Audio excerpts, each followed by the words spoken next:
Assalamualaikum warahmatullahi wabarakatuh. Alhamdulillah, kita masih diberikan kesempatan oleh Allah untuk belajar bersama pada mata pelajaran Quran Hadis. Nah, anak-anak, sebelum kita memulai pembelajaran, marilah kita membaca basmalah bersama-sama. Bismillahirrahmanirrahim. Nah, anak-anak, materi pembelajaran yang akan kita bahas kali ini adalah mari memahami hukum bacaan gunnah. Dalam materi tersebut terdapat 3 komponen yang penting dan yang akan kita bahas bersama-sama. Apa sajakah itu? Yang pertama, kita akan membahas tentang pengertian tajwid. Dan yang kedua, yakni pengertian gunnah. Dan yang terakhir, kita juga akan membahas tentang hukum bacaan gunnah.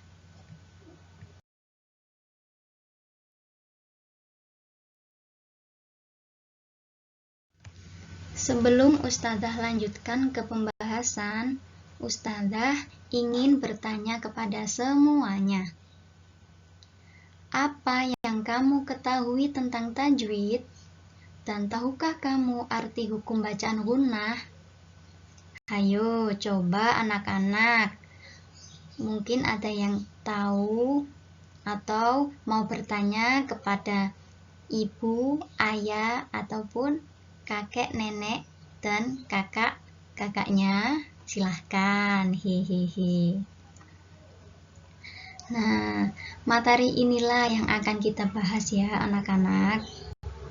Tapi sebelumnya Ustadzah akan menjelaskan sekilas tentang betapa pentingnya tajwid dalam bacaan Al-Quran. Anak-anak, ketika membaca Al-Quran, hal yang harus kita perhatikan adalah tajwidnya. Nah, kenapa harus tajwid? Karena dengan memperhatikan tajwidnya, kita akan terhindar dari kesalahan dalam membaca Al-Quran. Apa sih tajwid itu? Nah, ilmu tajwid merupakan ilmu yang mempelajari baca dan tulis Al-Quran. Pada pembelajaran ini kita akan membahas tentang hukum bacaan gunnah. Nah, apa gunnah itu? Hukum bacaan gunnah merupakan bagian dari ilmu tajwid. Nah, jadi hanya bagiannya saja ya. Masih banyak hukum-hukum yang lain. Namun pada kesempatan kali ini kita hanya memfokuskan pada pembahasan gunnah. Saat kita membaca Al-Quran, pasti akan menemukan bacaan gunnah. Untuk lebih memahami hukum bacaan gunnah, mari kita mempelajari materi berikut ini. Nah, inilah pembahasan yang kita tunggu-tunggu, yakni pengertian tentang tajwid. Anak-anak, tajwid menurut bahasa artinya membaguskan. Sedangkan menurut istilah adalah mengeluarkan setiap huruf dari tempat keluarnya dengan sifat asli yang selalu bersama huruf dan sifat yang nampak sewaktu-waktu. Kemudian di sini juga ada pengertian ilmu tajwid. Nah, pengertian ilmu tajwid adalah ilmu yang mempelajari tentang kaidah-kaidah serta cara-cara membaca Al-Quran dengan sebaik-baiknya. Kemudian kita juga perlu mengetahui yang namanya hukum mempelajari ilmu tajwid. Hukumnya adalah fardu kifayah. Nah, itu tadi pembahasan tentang tajwid.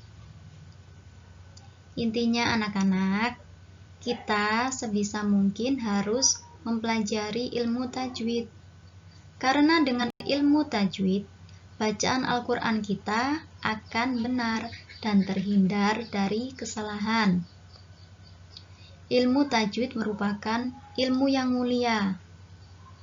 Oleh karena itu, kita harus mempelajari ilmu tajwid. Jadi, kalau membaca Al-Quran, tidak hanya sekedar membaca saja ya, tapi juga harus diperhatikan tajwidnya. Selanjutnya kita membahas tentang pengertian gunnah ya. Tadi sudah Ustazah jelaskan secara singkat tentang tajwid. Nah, sekarang gunnah. Gunnah secara bahasa artinya mendengung. Menurut istilah, gunnah adalah hukum bacaan yang bersuara nyaring atau jelas yang keluar dari lubang hidung sehingga terdengar mendengung.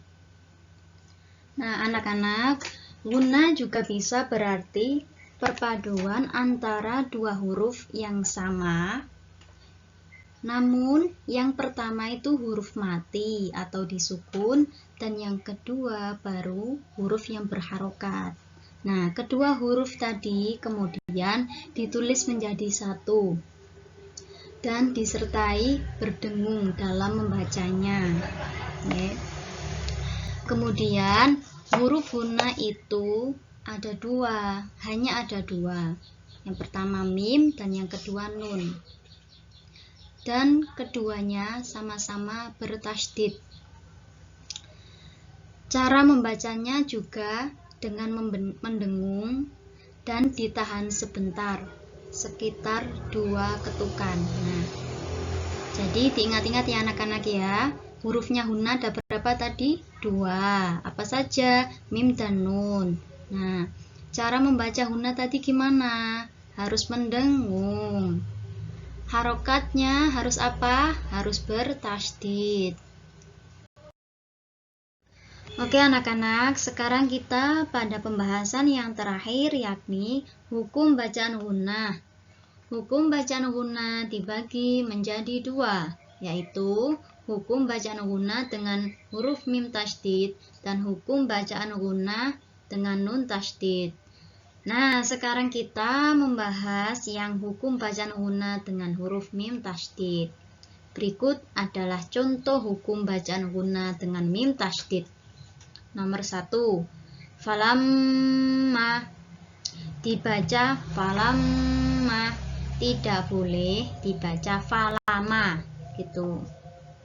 Hati-hati, mimnya bertasydid, jadi harus mendengung. Terus lafadz yang kedua, ummatin, dibaca ummatin, tidak boleh dibaca umatin gitu. Terus sama yang ketiga juga seperti itu. Pokoknya diperhatikan kalau ada mim yang bertasydid itu harus mendengung. Contoh lagi, wa amma, dibaca wa amma, tidak boleh dibaca wa ama itu, nggih. Terus yang keempat dan kelima juga sama. Itu tadi hukum bacaan gunnah dengan huruf mim tasydid. Selanjutnya kita membahas hukum bacaan gunnah dengan huruf nun tasydid. Berikut adalah contoh hukum bacaan gunnah dengan nun tasydid. Yang pertama, la tarawunna, dibaca la tarawunna, tidak boleh dibaca la tarawunna. Lafadz yang kedua juga seperti itu, malikin nasi, dibaca malikin nasi, tidak boleh dibaca malikin nasi. Dan yang ketiga, keempat, kelima juga sama seperti itu. Kalau yang tadi mim yang ditasydid, berarti yang ini nun yang ditasydid. Bacanya juga sama. harus mendengung. Diperhatikan nggih. Sampai di sini sudah bisa difahami ya anak-anak. Jika masih ada yang perlu ditanyakan atau masih bingung, bisa langsung ditanyakan kepada ustadzah. Bisa lewat japri ataupun apapun. Mari kita akhiri pembelajaran kali ini dengan bacaan hamdalah bersama-sama. Alhamdulillahirabbil alamin. Ustadzah ucapkan syukron kasiron, terima kasih banyak. Wassalamualaikum warahmatullahi wabarakatuh.